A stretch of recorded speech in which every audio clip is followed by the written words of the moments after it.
अंततः वित्त मंत्री निर्मला सीतारमण ने बजट के जरिए मध्य वर्ग को बड़ी राहत दी। इसकी संभावना भी जताई जा रही थी, इसलिए और भी क्योंकि आर्थिक सर्वे के बाद प्रधानमंत्री ने कहा था कि मैं प्रार्थना करता हूं कि मां लक्ष्मी देश के गरीब और मध्य वर्ग पर अपनी कृपा बनाए रखें। वित्त मंत्री ने 12 लाख रुपये की आय पर कोई टैक्स न देने की घोषणा कर सचमुच कृपा कर दी। इसके अनुकूल नतीजे देखने को मिलने चाहिए। अर्थव्यवस्था को न केवल बल मिलना चाहिए बल्कि वह कहीं तेज गति से बढ़नी चाहिए। इसकी अनदेखी नहीं की जानी चाहिए कि आर्थिक सर्वे जहां यह कह रहा है कि आगामी वित्त वर्ष में आर्थिक विकास की दर 6.3 से 6.8% रहने का अनुमान है, वहीं देश को विकसित बनाने के लिए कम से कम एक दशक तक 8% विकास दर की आवश्यकता है। आखिर यह आवश्यकता कैसे पूरी होगी? यह प्रश्न इसलिए क्योंकि बजट में ऐसे ठोस उपाय नहीं किए गए जिससे 8% विकास दर को हासिल किया जा सके। देश को विकसित बनाने में सहायक बनने वाली तेज विकास दर को तब तक हासिल नहीं किया जा सकता जब तक हमारे उद्योग धंधे वैश्विक प्रतिस्पर्धा का सामना करने में सक्षम नहीं बनते।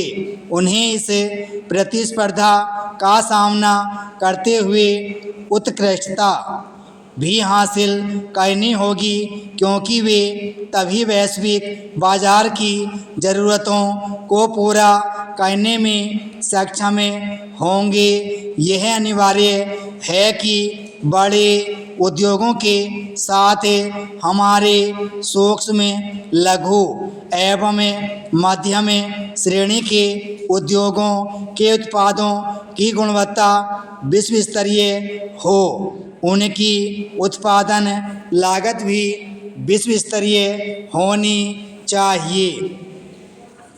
यह सही है कि बजट में यह प्रावधान किया गया है कि सूक्ष्म, लघु एवं मध्यम श्रेणी के उद्योगों को कहीं आसानी से ज़्यादा कर्ज मिल सकेगा, लेकिन उनकी समस्या कर्ज नहीं, वह तकनीक है जिसके अभाव में उनके उत्पाद अंतर्राष्ट्रीय बाजार में अपना स्थान नहीं बना पा रहे हैं। सूक्ष्म, लघु एवं मध्यम श्रेणी के उद्योगों के सशक्त होने से केवल देश को आत्मनिर्भर बनाने में ही सहायता नहीं मिलेगी, बल्कि रोजगार के कठिन सवाल को हल करने में भी आसानी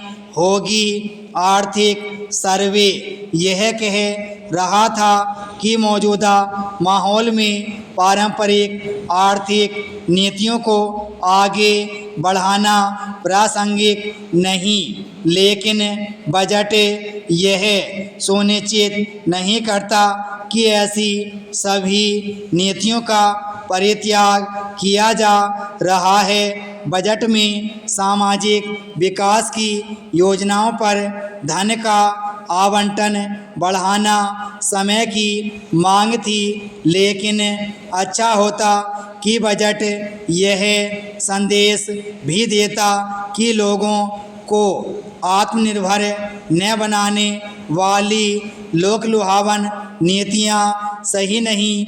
जब लोग आत्मनिर्भर बनेंगे तभी देश भी आत्मनिर्भर होगा। निःसंदेह बजट बेहतर कल की उम्मीदें जगा रहा है, लेकिन वह उन आशंकाओं को दूर करता नहीं दिखता जो घरेलू और अंतर्राष्ट्रीय कारणों से उभर रही हैं। विराम स्टॉप।